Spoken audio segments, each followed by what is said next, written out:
Muy buenos días, queridos amigos y hermanos, y continuando con esta serie de reflexiones para este tiempo de adversidad, podríamos ponerle un título a esta breve reflexión que podríamos llamarle un llamado al arrepentimiento.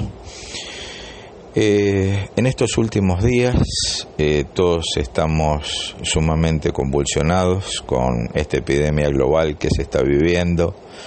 Vemos personas que se enferman de a miles y aún personas que parten de este mundo por cientos y por miles.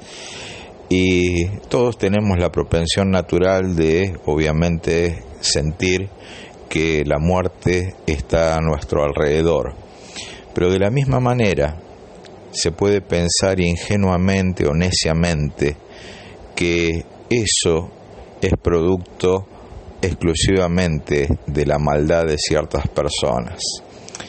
Jesús, utilizando la realidad de su tiempo presente, es como si hubiera utilizado el diario de la mañana y hubiera leído las noticias de catástrofes para hablarle a sus oyentes y ponerles en perspectiva de lo que el hombre siempre necesita para estar en comunión con Dios.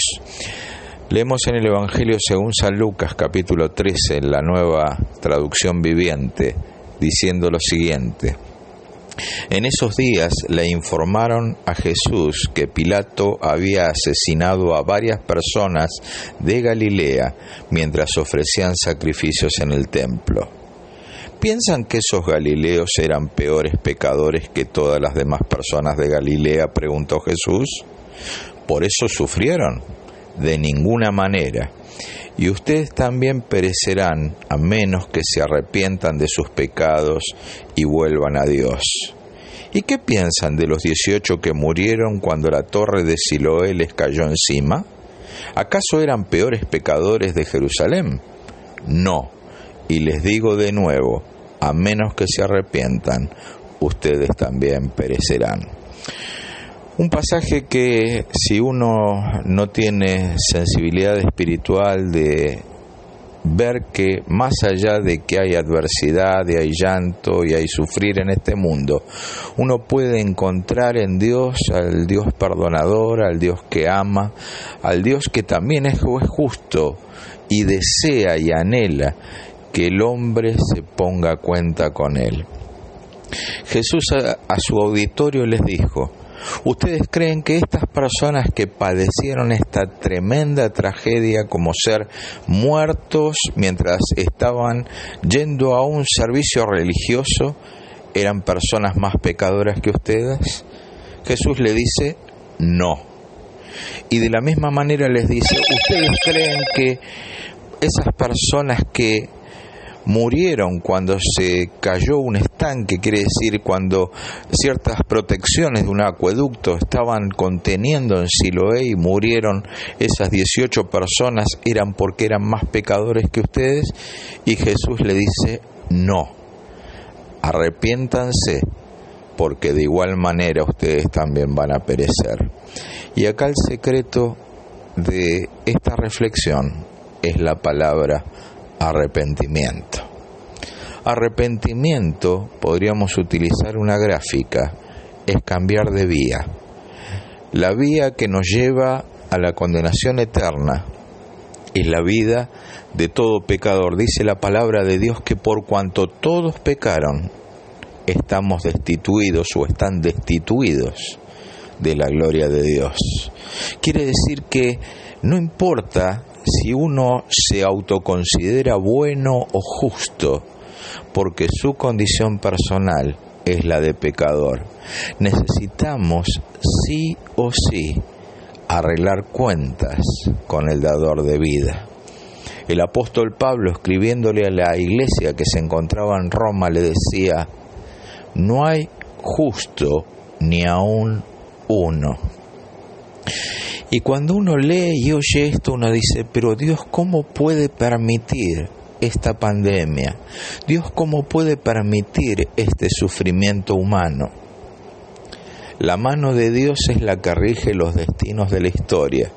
Y dentro de esa historia hay momentos tremendamente tristes, como también momentos gratos. Pero el momento más grato para el hombre es cuando el ser humano puede arreglar cuentas con el Creador.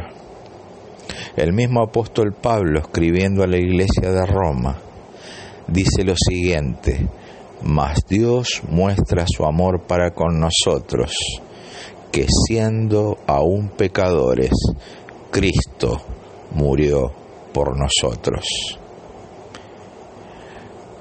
Tanto los galileos que murieron en la tragedia, como aquellos que murieron cerca de esa torre que se vino encima en Siloé, podríamos decir son los cientos y aún miles que en este momento están partiendo de este mundo producto de esta pandemia.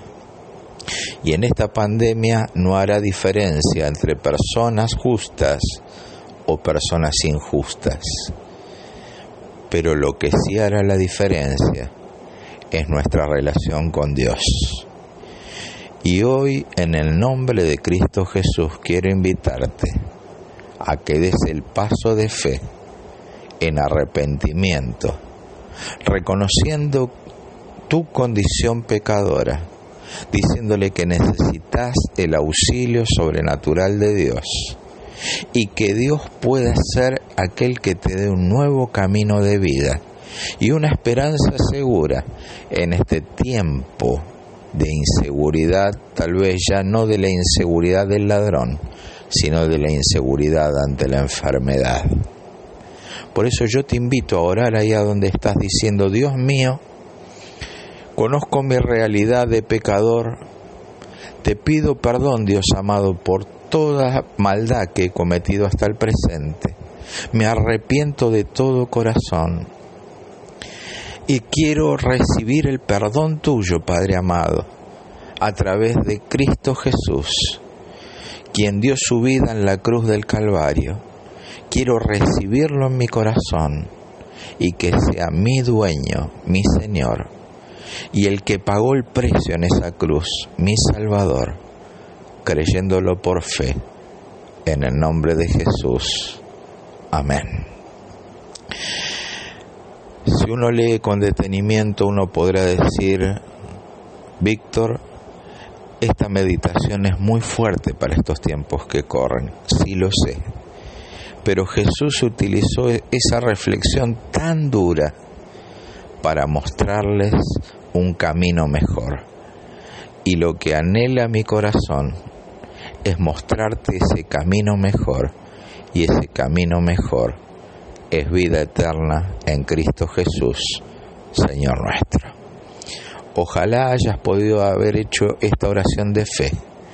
Si esa fue tu decisión, a partir de este momento, dice la palabra de Dios, que a todos los que le recibieron, le dio la potestad de que puedan llamarse hijos de Dios.